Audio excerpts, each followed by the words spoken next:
시청자 여러분 안녕하십니까? 건강한 생활 습관을 지켜드리는 푸키 건강 뉴스 시작하겠습니다. 보건당국이 신종 코로나 바이러스 감염증 장기화에 대비해 일상적 방역을 준비해야 한다고 밝혔습니다. 중앙방역대책본부는 최근 정례 브리핑을 통해 국내 상황을 종합적으로 고려했을 때 코로나19가 단기간에 종식되기는 어렵다고 본다며 3월 말, 4월 초까지는 사회적 거리 두기를 유지할 필요가 있다고 전했습니다. 이어 생활 속 방역 수칙으로 아프면 쉬는 학습 및 근무 여건 조성, 밀집된 환경 개선과 주기적 소독, 세심한 고위험군 감염 방지, 철저한 개인 위생 등을 제시했습니다. 지난해 의약품 부작용 보고 건수는 총 26만여 건으로 전년보다 2.2% 증가한 것으로 조사됐습니다. 식품의약품안전처에 따르면 의약품 부작용 보고 건수는 지난해 26만 2,983건으로 2018년 25만 7,438건에 비해 5,545건 늘었습니다. 해열, 진통, 소염제가 3만 8,591건으로 가장 많았고 이어 항암제 3만 1,020건, 항생제 2만 1,938건 등의 순으로 집계됐습니다. 한국 인구의 절반 이상이 세계보건기구 WHO가 권고한 수준의 2배가 넘는 초미세먼지에 노출된 것으로 나타났습니다. 이 같은 비율은 경제협력개발기구 OECD 회원국 가운데 가장 높았습니다. OECD가 최근 발간한 2020 삶의 질 보고서에 따르면 WHO가 제시한 권고치의 2배인 20 마이크로그램 퍼 세제곱미터 이상 초미세먼지 농도에 노출된 한국 인구 비중은 55.1%로 OECD 회원국 중 가장 높았습니다. 2위 칠레와는 12.6%포인트나 차이를 보였고 3위에서 5위를 기록한 멕시코, 폴란드, 이스라엘에 비해서는 30%포인트 이상 높았습니다. 나머지 OECD 회원국은 이 비율이 한 자릿수에 그쳤습니다. 살이 찌면 심장벽이 두꺼워지면서 돌연사를 일으킬 수 있는 비후성 심근증 위험이 높아지는 것으로 나타났습니다. 서울대병원 순환기내과 연구팀이 비후성 심근증 환자 7,800여 명을 분석했는데요. 표준 체중과 비교했을 때 과체중의 경우 1.5배, 경도 비만은 2.2배, 중등도 이상 비만에서는 2.9배, 비후성 심근증 발생 위험이 높았습니다. 연구팀은 체질량 지수가 일식 증가함에 따라 비후성 심근증 위험은 11% 높아지는 연관성을 보였다며 타고나는 유전자와 달리 비만과 대사 이상은 충분히 개선이 가능한 영역이라고 강조했습니다. 당뇨병 환자가 신체 활동을 제한적으로 할 경우 통증과 함께 불편감이 커지고 이로 인해 삶의 질이 떨어질 수 있다는 연구 결과가 나왔습니다. 이대 목동병원 가정의학과 연구팀이 성인 당뇨병 환자 803명을 대상으로 분석 작업을 진행했는데요. 매주 중강도 신체 활동을 2시간 30분 이상 또는 고강도 신체 활동을 1시간 15분 이상 하는 신체 활동 그룹에 비해 비활동 그룹은 통증이나 불편감을 겪을 위험이 1.8배 높았습니다. 또 전반적으로 삶의 질이 낮아질 가능성이 2.6배나 높은 것으로 확인됐는데요. 연구팀은 당뇨병 환자의 삶의 질은 신체 활동 정도뿐 아니라 나이와 체질량 지수가 높을수록 수입과 학력이 낮을수록 담배를 피우고 스트레스가 심할수록 낮았다고 설명했습니다.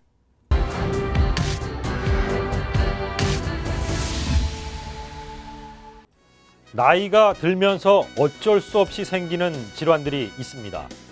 오늘 전해드릴 이 척추관 협착증도 노화로 인한 대표적 질환으로 꼽힙니다. 50대 이후 연령대에서 검사를 해보면 정도의 차이는 있지만 대부분 이 척추관 협착증을 앓고 있다고 합니다. 특히 이 요추부, 즉 허리뼈 쪽에서 협착 증세가 빈번하게 나타납니다. 협착이란 어떤 공간이 정상적인 면적보다 좁아진 상태를 말합니다. 척추관이 좁아지면 통증은 물론 걷지 못하는 장애까지 일어날 수 있어 관리가 필요하다고 전문의들은 말합니다. 척추관 주변은 뼈와 관절, 인대 등이 둘러싸고 있는데요. 이들 주변 조직은 시간이 지나면서 튀어나오거나 두꺼워지는 퇴행성 변화를 갖는데 결국 이 과정에서 척추관이 압박을 받게 됩니다. 이 그림은 척추를 옆으로 잘라서 위에서 내려다본 그림입니다. 앞쪽에 보이는 게 흔히 디스크라고 이야기하는 추간판, 그리고 여기에 신경이 이렇게 들어있고 후관절이라는 게 두 군데가 있습니다. 그리고 여기에는 얇은 인대가 이제 부착되는데요. 그래서 이 특별한 문제가 없는 정상적인 부분에서는 신경이 아주 편안하게 신경이 지나가는 구멍에 위치하고 있습니다. 근데 요추강 협착증이 되면은 이러한 추간판이 퇴행성 변화가 일어나면서 뒤쪽으로 불룩하게 밀고 나오게 되고, 여기서는 잘 보이지 않았던 인대가 커지면서 뒤쪽에서 신경을 누르게 됩니다. 그리고 이 후관절 자체가 커지면서 양옆에서 누르게 되면서 신경이 지나가는 길이 좁아지게 되고 신경이 눌리게 됩니다. 척추관은 뇌에서 시작된 신경 다발이 온몸으로 퍼져나가는 통로입니다. 그 길이 좁아져 원활한 흐름에 지장이 생기면 제 기능을 할 수 없게 됩니다. 척추관 협착증 환자들이 가장 많이 호소하는 증상은 신경이 눌려 나타나는 허리 통증입니다. 허리 디스크로 불리는 요추 추간판 탈출증과 그 증상이 비슷해 보이지만 들여다보면 차이점을 발견할 수 있습니다. 협착증인 경우에는 오랜 기간에 걸쳐서 진행된 퇴행성 변화로 오는 것이기 때문에 나이가 50대 이후 이런 분들 이제 노년층에 더 호발하게 되고, 요추 디스크인 경우에는 추간판 자체의 탈출이기 때문에 좀 더 젊은 연령에서 오고, 증상 자체가 이제 척추관 협착증인 경우는 아까도 말씀드렸지만 신경인성 파행이라고 해서 보행 시에 주로 나타나는 통증이나 파행 등이 주된 증상이 되겠고, 요추간판 탈출증은 물렁뼈 자체가 나와서 신경을 콱 눌러버리기 때문에 이제 허리의 통증이나 엉덩이 통증, 다리의 통증이 보행과 상관없이 계속되는 양상으로 나타나는 경우가 많습니다. 전문의의 말처럼 신경인성 파행은 척추관 협착증의 특징적인 증상입니다. 파행은 절뚝거리며 걷다는 의미를 담고 있는데요. 신경에 손상을 입어 제대로 걸을 수 없게 되는 상황에 놓이기 전에 치료를 서두를 필요가 있습니다. 이 걸을 때 특히 심해지는 척추관 협착증 통증은 서 있는 채로 쉴 때는 좀처럼 해소가 되지 않습니다. 몸을 쪼그려 앉는다든지 아니면 허리를 숙인 자세를 취하면 그나마 좀 나아지는데요. 몸을 구부리면 척추를 누르는 여러 조직들이 일시적으로 펴지면서 압박 정도가 덜해질 수 있다고 합니다. 연세 드신 분들이 무의식 중에 허리를 굽힌 채로 걸으시는 것도 이런 영향이 작용했을 수 있습니다. 척추관 협착증 검사에서는 자기공명 영상 촬영, 즉 MRI가 가장 중요한 진단법으로 쓰입니다. 척추뼈를 여러 단면으로 나누어 자세하게 들여다볼 수 있을 뿐 아니라 신경이나 디스크, 또 인대, 후관절 같은 주요 조직들도 한눈에 살펴볼 수 있기 때문입니다. 이와 함께 신경 중에서도 어느 신경이 증상 발생에 큰 영향을 미치는지 알아보는 것도 치료에 꼭 필요한 사항인데요. 근전도 검사로 각 신경 분절의 기능을 평가해 볼 수 있다고 합니다. 다만 검사 장비를 통한 객관적 결과가 똑같이 안 좋게 나왔더라도 환자가 말하는 자신의 상태에 따라 치료는 달라질 수 있습니다. 이제 동일한 MRI 소견을 보이더라도 어떤 분들은 굉장히 심한 통증을 호소하고 파행도 심하고 마비도 있을 수 있고, 그렇지만 동일한 사진을 가지고 있는 분들 중에 전혀 통증이 없는 분들도 많이 있을 수 있습니다. 그래서 환자가 이제 어떤 상태에서 통증이 오는지, 얼마나 걸을 수 있는지 이런 것들을 파악하고 거기에 맞춰서 진단을 내리고 또 치료하는 데 방침을 수술로 갈 것인지 약을 먹고 할 것인지 운동만 할 것인지 이러한 것들을 판단하는 데 있어서 임상적인 양상을 파악하는 게 굉장히 중요하다고 할 수 있습니다. 치료는 일단 약물 치료와 물리 치료가 기본이 됩니다. 통증이 가라앉지 않는다면 수술 전 단계에서 이루어지는 신경 차단술이나 신경 성형술을 진행할 수 있습니다. 차단술과 성형술은 주사나 관을 이용해 신경 염증 부위에 약물을 주입해 통증을 없애주는 방법입니다. 이를 통해 통증만 해결되면 더 이상 치료가 필요하지 않을 수 있습니다. 하지만 이미 훼손이 심해 증상이 나아지지 않는다면 신경을 누르고 있는 인대, 후관절, 뼈 등의 조직을 제거해 신경이 지나갈 수 있는 공간을 확보하는 수술이 이어질 수도 있습니다. 절대 수술을 하지 말라는 견해들이 굉장히 많습니다. 그런데 대부분은 수술을 하지 않는 게 원칙이고 그게 좋은 방법이긴 하지만 꼭 필요한 경우에 있어서 수술을 하지 않게 되면 이제 신경인성 파행이 너무나 심해져서 1, 2m도 못 걷는 경우가 생긴다든지 이제 하반신에 감각마비가 와서 뭐 걷지를 못하게 되는 경우가 생긴다든지 그리고 아주 심한 경우에는 이제 다리에 마비가 와서 다리가 움직이지 않는다든지 그리고 더 심해지는 경우에는 소대변의 장애가 올 수도 있습니다. 그래서 너무 시기를 놓치게 되면 안 되기 때문에 그러한 것들은 좀 유념할 필요가 있을 것 같고요.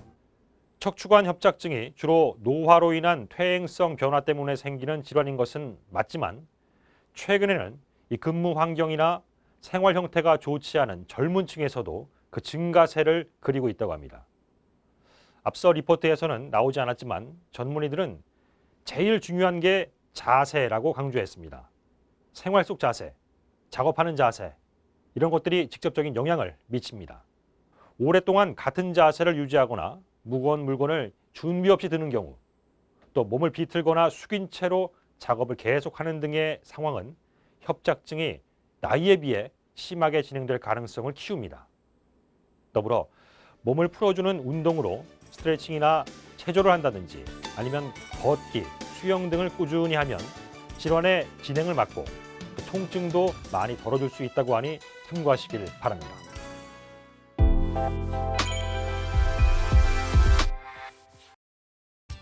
코골이 환자는 성인 10명 중 평균 3, 4명꼴로 주위에서 쉽게 찾아볼 수 있지만 대수롭지 않게 여기는 경우가 많습니다. 하지만 코골이는 대인관계뿐만 아니라 자신의 건강에도 상당한 문제를 초래하는데요. 보통 코 고는 소리에 배우자와 같은 방에서 잠을 자지 못한다. 자고 일어나도 개운하지 않고 두통이 있다. 낮에도 졸려서 일하거나 운전할 때 방해가 된다. 같은 증상을 호소합니다. 이 외에도 수면 중 잠을 자주 깨고 몸을 많이 뒤척이거나 땀을 많이 흘리며 숨이 막힐 것 같은 느낌을 가질 수 있고 낮 동안에는 기억력, 판단력, 집중력이 감소되며 성격 변화 등이 나타날 수 있는데요. 또한 심장과 폐에 부담을 줘 고혈압 등 심혈관계 질환을 일으키는 중요한 요인이 되기도 합니다. 단순히 코골이만 있는 경우도 있지만 코골이 환자 중 3분의 1 이상은 수면 무호흡증을 동반하는데요. 수면 무호흡증이 매일 밤 되풀이 되면 낮 동안 심한 졸림과 피로감을 느끼게 되고 종종 교통사고의 원인이 되기도 합니다. 최근에는 코골이나 수면 무호흡증이 노인의 기억력 저하뿐만 아니라 사물을 인식하는 능력에도 장애를 유발한다는 연구 결과가 국내외 여러 학회에서 보고되고 있습니다.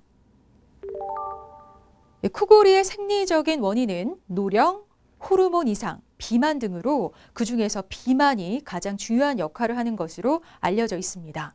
해부학적 원인으로는 코 저항을 증가시키는 여러 가지 코 질환이 있는데요. 소아의 경우 아데노이드 증식증, 구강인두 점막의 비유 등이 이에 해당됩니다. 또한 연구개가 늘어져 있거나 편도선이 커져 있는 경우처럼 기도의 해부학적 이상이 원인이 될 수도 있습니다. 유발 인자로는 흡연, 음주, 항히스타민제나 진정제 같은 약물의 복용 등이 있습니다. 이 코골이를 진단하기 위해서는 호흡에 관여하는 코, 목, 편도 등에 관한 철저한 검사가 필요한데요. 먼저 코 안의 용종, 비중격 망곡증, 만성 비염, 편도 비대증, 대설증 등과 같은 구조적 이상 유무를 확인합니다. 이어 체중, 비만의 정도를 관찰하고 합병증과 관련 있는 고혈압, 부정맥 등 심혈관계에 대한 검사를 진행하는데요. 치료 방침을 정하기 위해서는 내시경이나 엑스레이, CT 검사 등을 통해 폐쇄 부위를 정확히 확인하는 것이 중요합니다. 아울러 수면 다원 검사를 통해 코골이와 수면 무호흡증을 진단하는데요. 수면 다원 검사는 병원에서 하룻밤을 자면서 뇌파, 근전도, 호흡, 심전도, 안전도 등을 측정하는 것으로 시간당 무호흡이나 저호흡이 몇 회나 되는지, 중증도는 어느 정도 되는지 판단할 수 있습니다. 코골이나 수면 무호흡증은 한 가지 원인만으로 생기는 경우는 드문데요. 가톨릭대학교 인천성모병원 이비인후과 김동현 교수는 코골이를 예방하기 위해서는 무엇보다 취침 전 식사는 가급적 삼가고 금주, 금연, 적절한 운동, 체중 관리 등 건강한 수면에 도움이 되는 생활 습관 개선이 중요하다고 전했습니다. 최근에는 혀 끝을 입천장에 대고 혀를 뒤쪽으로 밀어뜨리는 것과 목젖을 울리면서 아 소리를 내는 구강 인두 훈련을 매일 진행하면 코골이가 36% 감소한다는 연구 결과도 있었습니다. 경우에 따라 항우울제나 프로게스테론 같은 약물 치료를 할 수 있고 양압기 등 입안에 마우스피스처럼 착용하는 구강 내 장치에 도움을 받을 수도 있습니다. 수술적인 치료로는 코골이나 수면 무호흡증이 발생한 부위의 일부를 제거하거나 근육 또는 점막의 떨림을 줄이는 방법이 있습니다.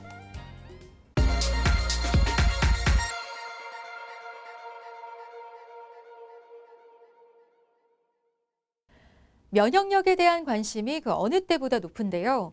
우리 몸에는 바이러스를 막아주는 기본 방어막을 갖추고 있습니다. 눈물, 콧물, 침 같은 이런 체액에는 면역 항체가 들어있기 때문인데요. 하지만 눈, 코, 입이 건조해져 이 유용 체액이 부족해지면 바이러스가 쉽게 침투할 수밖에 없습니다. 실내가 건조하지 않도록 깨끗한 수건을 물에 적셔 걸어두거나 자주 환기를 시켜주는 게 좋고요. 충분한 물을 마셔주는 것도 중요합니다. 촉촉한 습관으로 면역력 강화에 힘쓰시기 바라고요. 오늘 건강 뉴스는 여기서 마치겠습니다. 고맙습니다.